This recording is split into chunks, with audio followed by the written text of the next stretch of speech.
కృష్ణమూర్తి గారు చెప్పినట్టుగా జెన్ జీ అనేదైతే పదం ఉపయోగిస్తున్నారో, తర్వాత జెన్ ఆల్ఫా, జెన్ బీటా ఈ పదాలు కూడా ఉపయోగిస్తున్నారు.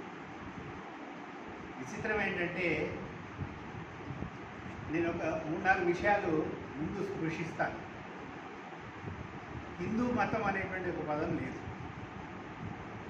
ఇది హిందూ దేశం. అంటే హిందూ అనేది అయితే జాతివాచకం. అంటే హిందూ దేశంలో ఉండబడే వాళ్ళందరూ హిందువులు.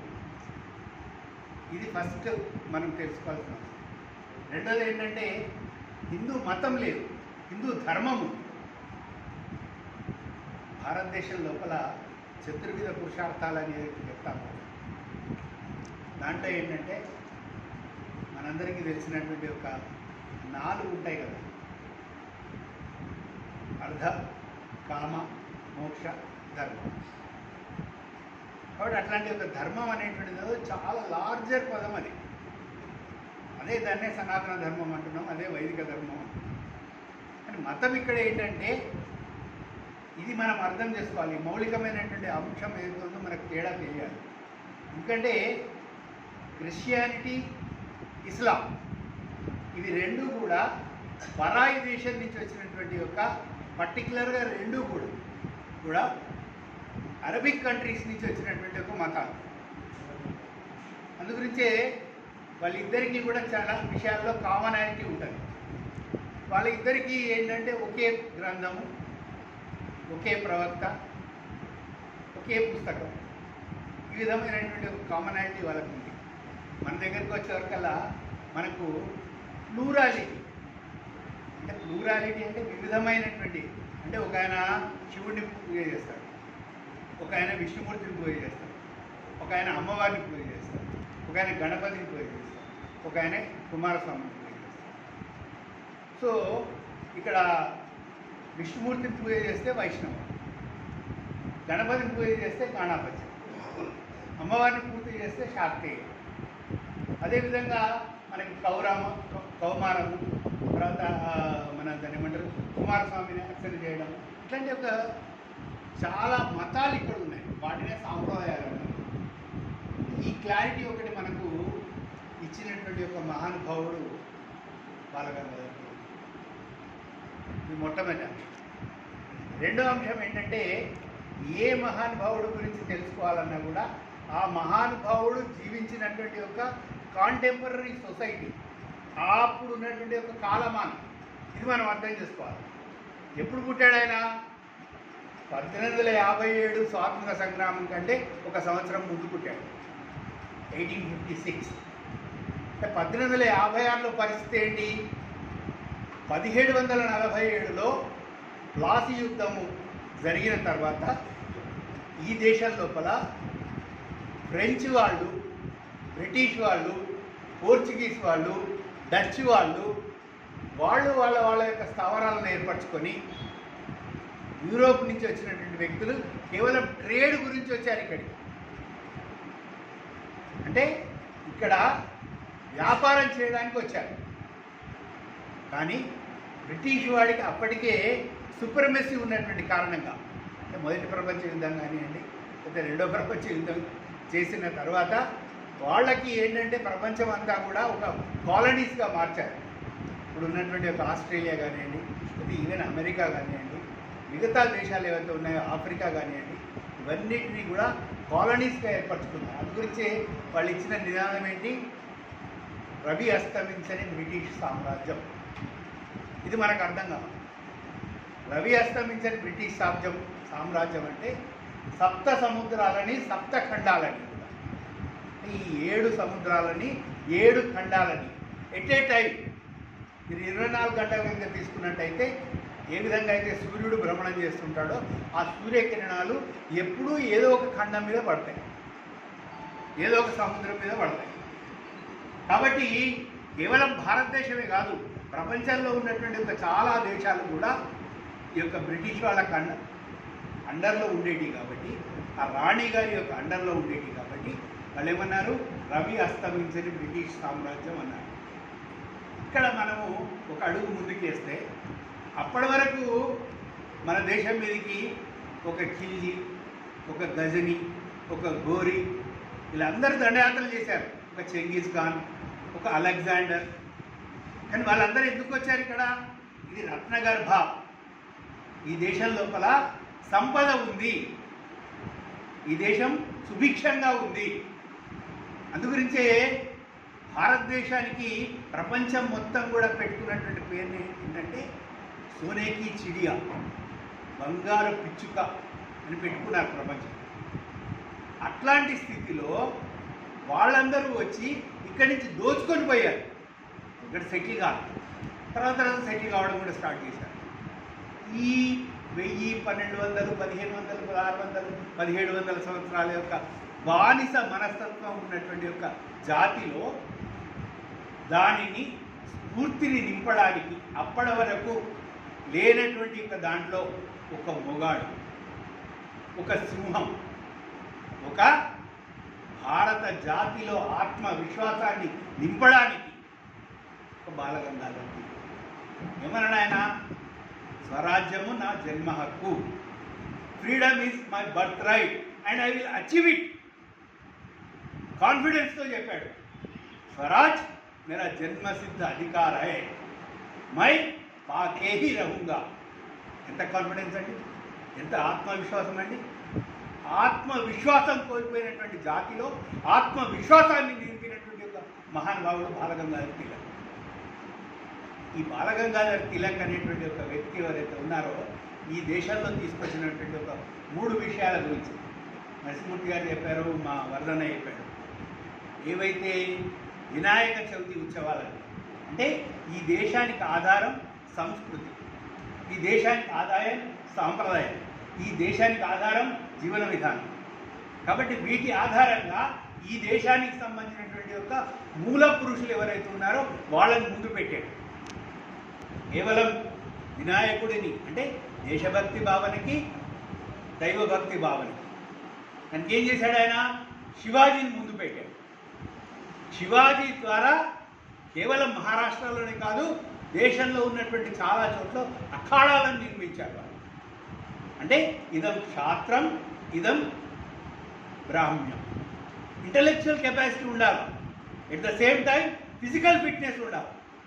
కారణం ఏంటంటే బాలగంగాధర్ తిలక్ అనేటువంటి వ్యక్తి అతి సున్నితమైనటువంటి యొక్క శరీరం మొత్తం కూడా కుంగి కృషించిపోయినటువంటి ఒక వ్యక్తి. లేనటువంటి రోగం లేదు పాపం, కానీ ఆయన ఆరోగ్యమే మహాభాగ్యం అనేటువంటి దాన్ని తీసుకోవడానికి అని చెప్పేసి రోజు 200 సూర్య నమస్కారాలు చేసేవాట, 300 ప్రహారాలు చేసేవాట. అట్లా తన ఆరోగ్యాన్ని పూర్తిగా నిర్మించుకున్న తర్వాత తను మళ్ళీ ముందుకు రావడం జరిగింది. మనందరికీ తెలుసు ఆయన బారిస్టర్ కూడా చేశాడు.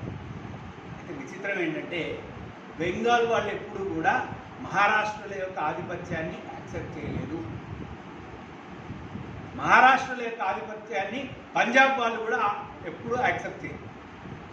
కానీ బాలగంగాధర్ తిలక్ చేసినటువంటి ఒక గొప్ప పని ఏంటంటే దానిని తర్వాత సర్దార్ వల్లభాయ్ పటేల్ ముందుకు తీసుకెళ్ళారు. అంటే భారతదేశం ఏదైతుందో అప్పుడు 5 province, 1 Bengal province, 2 Madras province, 3 Mumbai province, 4 Punjab province, తర్వాత లాహోర్ కూడా ఉంటుంది. దీంట్లో ఈయన ముంబై ప్రావిన్స్కి సంబంధించినటువంటి వ్యక్తి, ముంబై ప్రావిన్స్ సంబంధించినటువంటి వ్యక్తి. కానీ ఈయన ఏం చేశాడు?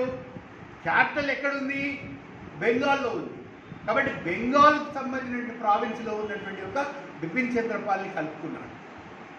అంతేకాదు పంజాబ్లో ఉండేటువంటి ఒక ప్రావిన్స్లో ఉండేటువంటి ఒక లాలా లజపత్ రాయ్. అందుగురించి వీళ్ళ ముగ్గురిని ఏమన్నారు? లాల్ బాల్ పాల్. ఈ లాలా లజపత్ రాయ్, బాలగంగాధర్ తిలక్, బిపిన్ చంద్రపాల్ ఎప్పుడు కూడా ముందుకు వెళ్ళినటువంటి క్రమం లోపల వీళ్ళందరినీ కూడా తీవ్రవాదులు అన్నారు. కానీ బాలగంగాధర్ తిలక్తో పాటుగా గోపాలకృష్ణ గోఖలే గారు కూడా ఉన్నారు.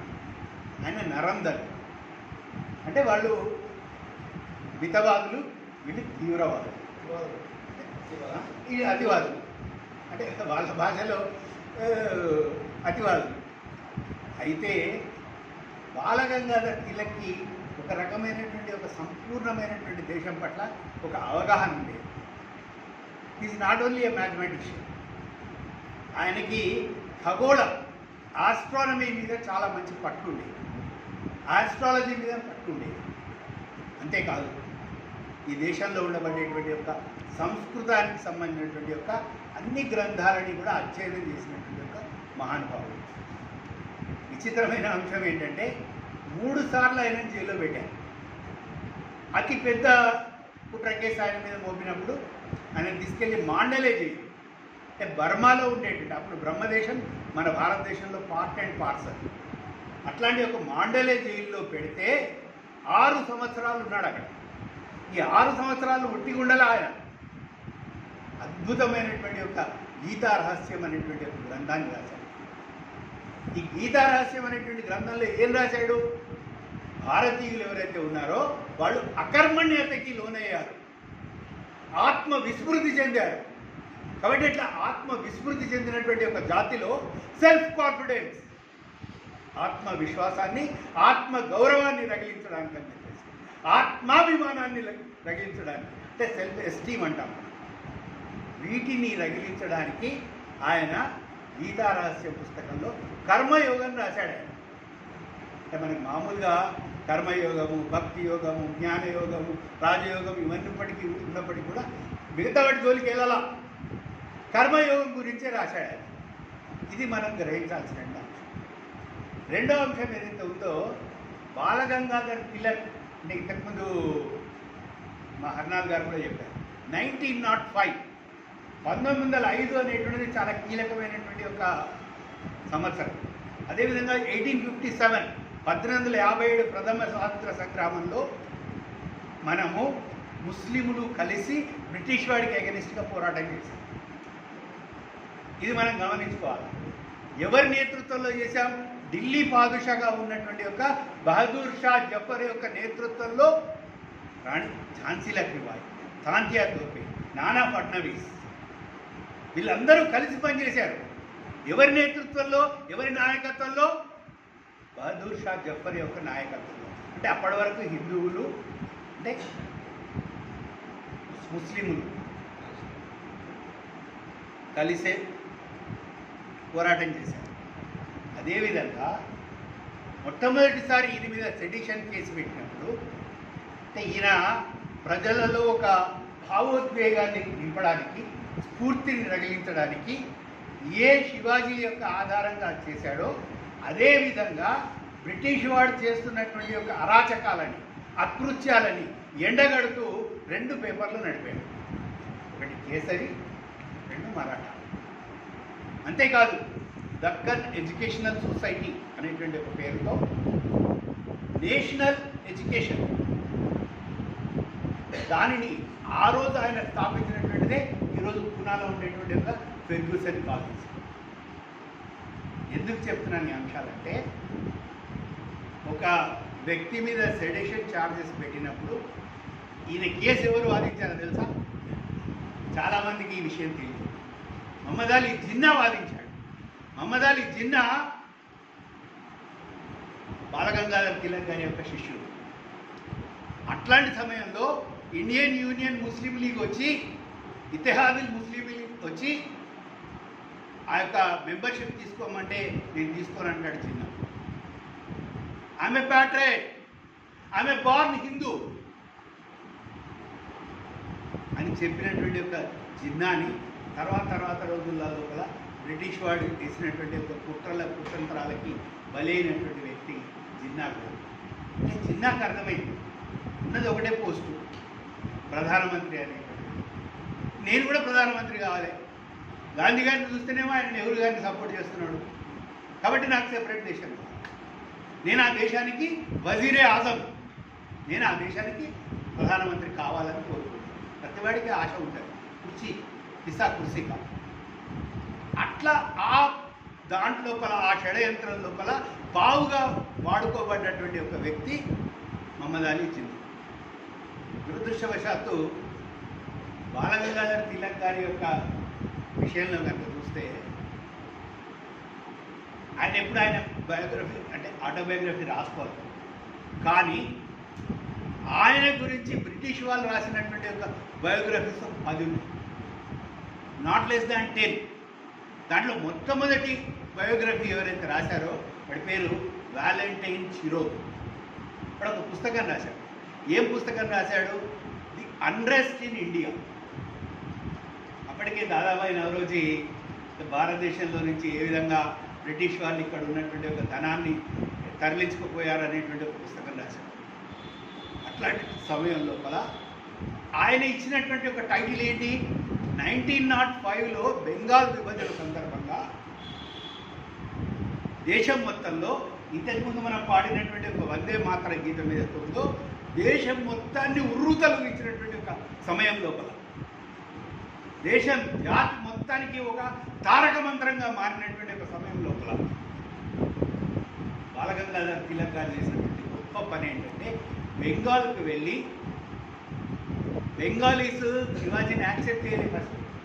కానీ ఈ శివాజీ యొక్క గొప్పతనాన్ని చెప్తే అప్పుడున్నటువంటి రవీంద్రనాథ్ ఠాగూర్ శివాజీ మీద ఒక బ్రహ్మాండమైనటువంటి కవిత్వం రాశారు.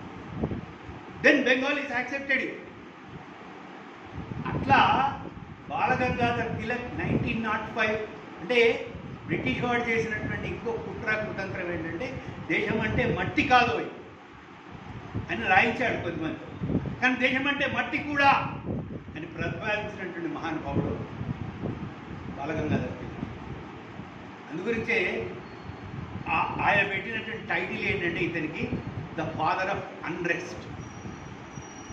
The father of unrest. అదేవిధంగా ఇంకొక ఆయన రాశాడు. ఏం రాశాడు ఆయన? The queen's empire's first and foremost enemy. అంటే అప్పుడు విక్టోరియా రాణి మనల్ని పరిపాలిస్తుండేది కదా, వాళ్ళకి బ్రిటిష్ వాళ్ళకి గుండెలలో నిద్రపోయినటువంటి ఒక వ్యక్తి బాలగంగాధర్. ఇట్లాంటి వ్యక్తిని దేశానికి స్వాతంత్రం వచ్చిన తర్వాత మీరు ప్రధానమంత్రి అవుతారా, రాష్ట్రపతి అవుతారా, త్రివిధ దళాలకు అధిపతి అవుతారా, సుప్రీంకోర్టు న్యాయమూర్తి అవుతారా, ఎడ్యుకేషన్ మినిస్టర్ అవుతారా, లా మినిస్టర్ అవుతారా, ఏమవుతారా అని అడిగితే ఆయన ఇచ్చిన సమాధానం ఏంటంటే నో నో నో నో, నా దేశం లెక్కలలో తప్పింది, మ్యాథమెటిక్స్లో వెనుకబడింది.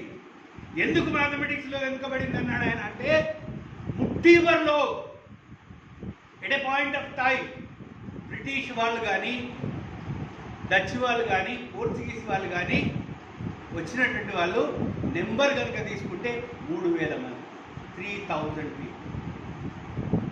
ఈ 3000 పీపుల్ ఇక్కడ ఉన్నటువంటి 30 కోట్ల మంది జనాభాని కంట్రోల్ చేశారు. 30,000 crores, 30 crores ఆఫ్ పాపులేషన్. అంటే లెక్కలలో తప్పినట్టే కదా. బ్రిటిష్ ఆయన చెప్పినటువంటి మాటల్లోనే యునైటెడ్ కింగ్డమ్ అంటే ఒక ఐర్లాండ్, ఒక స్కాట్లాండ్, ఒక ఇంగ్లాండ్, ఒక వేల్స్. అంటే మనకి ఇక్కడ కింద శ్రీలంక ఎట్లా ఉంటుందో అట్లా ఒక చిన్న ద్వీపం ఉంటుంది. ఈ 4 కలిస్తే అది గ్రేట్ బ్రిటన్. దాన్నే యునైటెడ్ కింగ్డమ్ అంటారు. అంటే ఈ ప్రపంచ పటం లోపల ఈ చిన్న కడుపు వరకు ఉన్నటువంటి ఒక దేశము ప్రపంచ పటంలో ఇంత పెద్దగా ఉన్నటువంటి ఒక దేశాన్ని ఏ విధంగా చూపాలి? లెంత్ అండ్ బ్రెడ్, సువిశాలమైనటువంటి దేశం